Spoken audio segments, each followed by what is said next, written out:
Donc, le projet de loi sur le partage du renseignement est présenté à un moment où les services de renseignement américains, surtout le renseignement militaire, la DIA, la Defense Intelligence Agency, mais aussi plusieurs autres agences à 3 lettres et des responsables américains, se tournent vers les médias. Des responsables de la Maison-Blanche parlent à la presse pour se plaindre qu'Israël espionne des responsables américains, des soldats américains et même l'ensemble du public américain à un niveau critique. Et selon les mots d'une source citée par le New York Times, il serait devenu incontrôlable. Le Pentagone, lui, considère qu'Israël représente une menace d'espionnage de plus en plus importante.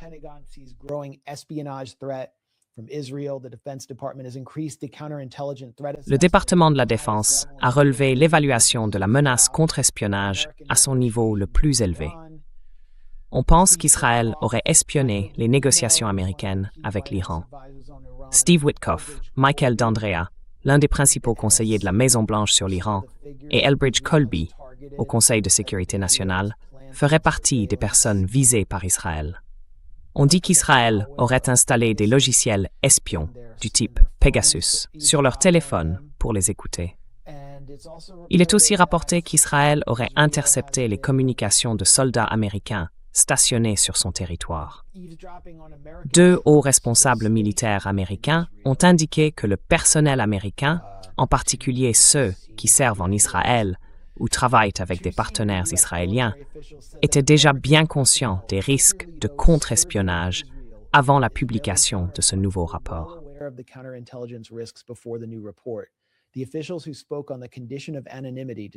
Des responsables qui se sont exprimés sous couvert d'anonymat pour évoquer des évaluations internes ont indiqué que le personnel américain utilise toute une série de mesures de sécurité pour contrer la menace d'espionnage en Israël. La coopération entre les 2 armées est très étroite, mais chacune doit aussi garder ses informations les plus sensibles secrètes. Donc, à mesure que les États-Unis renforcent leur présence militaire en Israël, comme je l'ai dit tout à l'heure, ils construisent une base commune à Kiryat Gat et ils travaillent à des étages séparés, justement par crainte d'espionnage. Israël intensifie ses activités d'espionnage.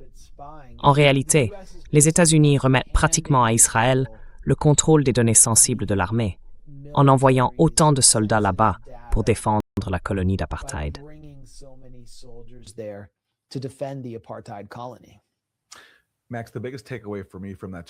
Max, ce que je retiens surtout de cette histoire, c'est qu'elle montre à quel point tu es nul pour te mettre en avant.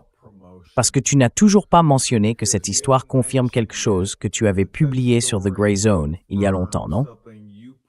C'était bien ça. Israël avait été pris en train d'installer des dispositifs de surveillance sur, genre, un véhicule des services secrets. Tu avais sorti ça il y a un bon moment, non?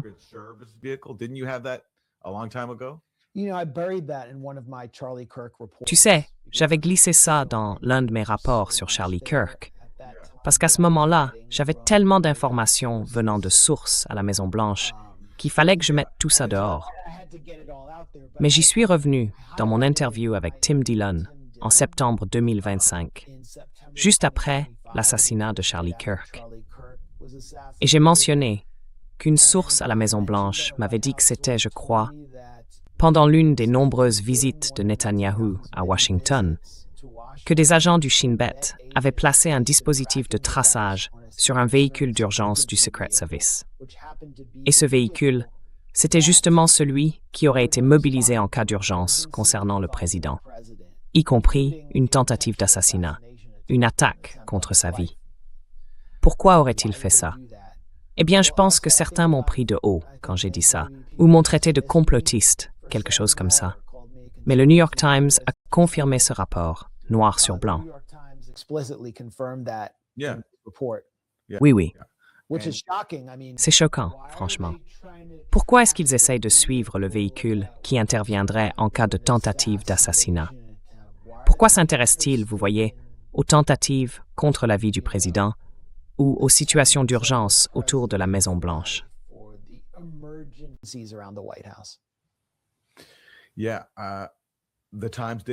Oui, le Times a bien confirmé exactement ce que tu avais rapporté il y a quelque temps, évidemment sans reconnaître ton travail. Mais bon, tu ne t'aides pas vraiment non plus en oubliant même de... Ouais, c'est vrai. Mais ça montre surtout que tu restes concentré sur le vrai travail journalistique, pas sur la promotion. Alors, félicitations pour ça. Parce que, enfin, oui, je me souviens quand tu avais sorti cette info. Je voyais des gens la balayer d'un revers de main. Et maintenant, c'est même confirmé par le New York Times, même si c'est arrivé plusieurs mois plus tard.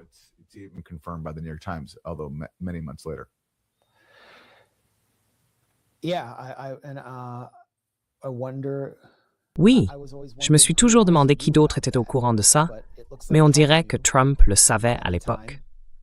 Et ça, forcément, ça influence la façon dont il voit ses relations avec Israël. Une chose que la source m'a dite, c'est que Trump est vraiment préoccupé par des menaces contre sa sécurité physique. Il pense même que ça pourrait venir de certains milieux, disons, très pro-Israël. C'est quelque chose qu'il garde à l'esprit. Mais bien sûr, Mike Waltz. Vous savez, on a diffusé un extrait de lui tout à l'heure.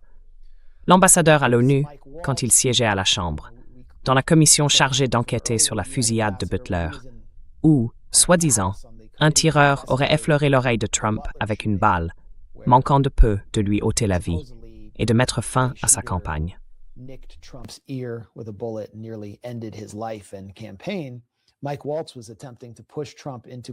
Mike Waltz essayait de convaincre Trump que les gardiens de la Révolution, les services de renseignement iraniens, étaient derrière Butler. Ce sont donc ces forces-là qui ont vraiment travaillé sur Trump, sur le plan psychologique. Et en même temps, on a un rapport qui remonte, je crois, à 2018, publié par Politico. 3 anciens hauts responsables américains affirment qu'Israël aurait installé des dispositifs de surveillance Stingray un peu partout à la Maison-Blanche pour espionner le président et ses conseillers. C'était pendant le premier mandat de Trump. Mais comment ces appareils ont-ils pu entrer à la Maison-Blanche? Qui peut vraiment y pénétrer?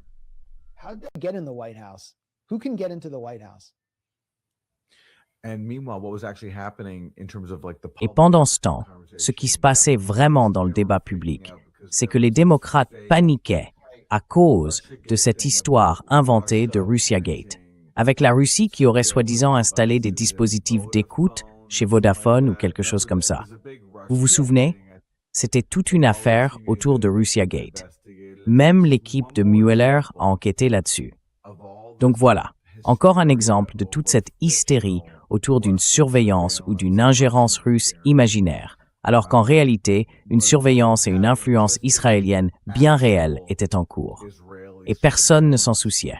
Parce que cette infiltration, cette influence, elle, bénéficie d'un soutien bipartisan.